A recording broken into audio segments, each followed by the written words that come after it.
Welcome back दोस्तों, movie show time पर आप सभी का स्वागत है। हर किसी की ज़िंदगी में ऐसा ना ऐसा कुछ होता है कि उसकी लाइफ में एक एक्स समझ गए होगी, चाहे गर्लफ्रेंड हो या बॉयफ्रेंड, जिसके पीछे वह अटक के रह जाता है।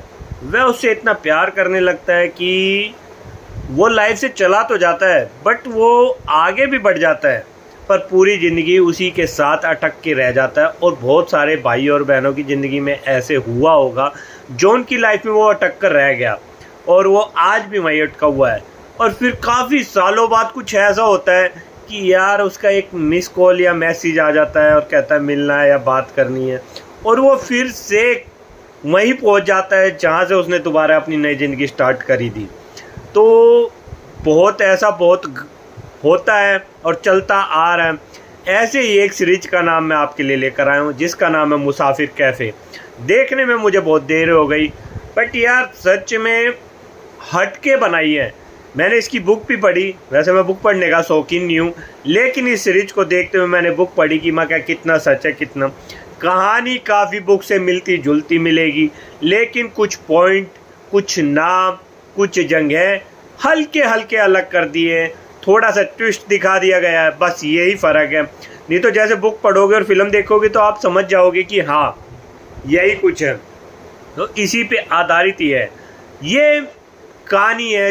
मतलब नेटफ्लिक्स पर आपको देखने को मिल जाएगी। 8 एपिसोड है, 4.5 घंटे आपको देखने पड़ेंगे। ये कहानी है चंदर और सुधा। सुधा एक लॉयर है, वकील है, शादी करना नहीं चाहती, अपनी ज़िंदगी अपने मतलब एम्स को हासिल करना चाहती है, जो उसकी लाइफ का टारगेट है, अचीवमेंट है कि मुझे ये बनना है, ये करना है, बहुत पैसा कमाना है, इतना आगे जाना है, इतना ऊपर जाना है। और वहीं दूसरी तरफ हमारे चंद्र जो अमेरिका रिटर्न है, एक सिंपल सादगी वाली लाइफ, बीवी बच्चे, उनके साथ टाइम स्पेंड करना, एक छोटी सी बेटी जो बक करे, बातें करे, ऐसी कुछ लाइफ चाहता है। दोनों मिलते हैं शादी के पर्पज़ से, लेकिन दोनों एक दूसरे को रिजेक्ट कर देते हैं।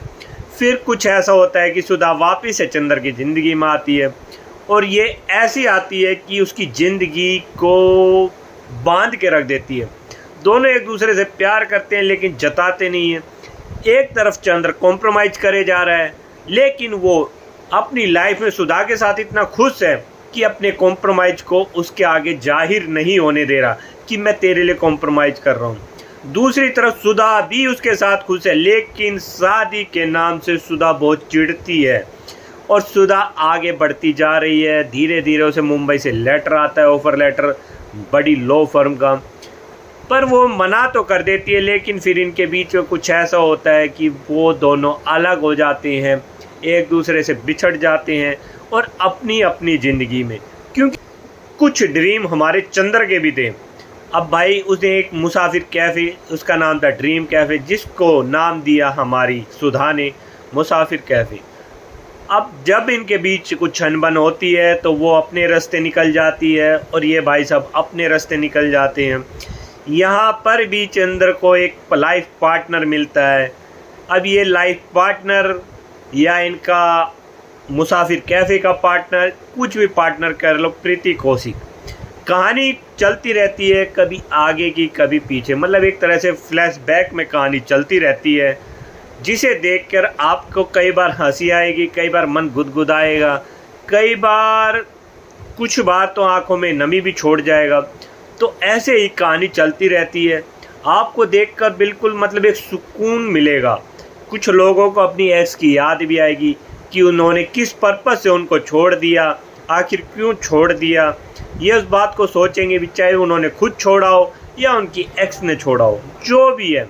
ये कहानी बस ऐसे ही आपको गुदगुदाएगी, हंसाएगी। मैं सबसे यही कहना चाहूँगा, आप इसको देखो बट अपनी लाइफ से बिलोंग मत करो। ये एक बुक पर आधारित है और ऐसी बुक और ऐसी कहानियाँ बहुत मिल जाएंगी, लेकिन कभी जो आपकी अच्छी खासी ज़िंदगी चल रही है उससे रिलेट मत करो। बस देखो, एंजॉय करो और आगे बढ़ो। चलिए दोस्तों, फिर मिलते हैं मूवी शो टाइम एंटरटेनमेंट के साथ।